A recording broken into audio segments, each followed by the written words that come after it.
আসসালামু আলাইকুম বন্ধুরা।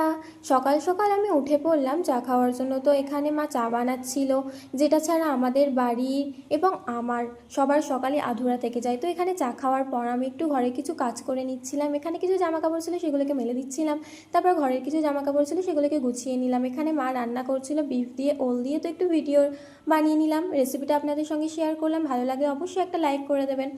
তো এখানে মা ওলগুলোকে ভালোভাবে লবণ হলুদ দিয়ে ভেজে রেখেছিল। তারপর এখানে পেঁয়াজ লাল করে মশলা করে নিচ্ছিল, সব রকমের মশলা এতে দিয়ে দিয়েছিল। দিয়ে দেওয়ার পর মশলাটা ভালোভাবে কষিয়ে এতে দিয়ে দিয়েছিল মাংস। তো এখানে রান্না করতে করতে আমাদের একটা পার্সেল এসে গিয়েছিল। এটা আমার পার্সেল নয়, বেসিক্যালি এটা আমার দিদির পার্সেল। এটা ছিল একটা বেডশিট, এর মধ্যে ছিল দুটো ছোট ছোট পিলো। তারপর ছিল দুটো পিলো কভার। এটা প্রাইস অ্যাকর্ডিং ভালোই ছিল, আপনারা এটা বাই করতে পারেন। তো এখানে আমরা একটু এটা ইউজ করে দেখছিলাম, এটা ভালোই ছিল।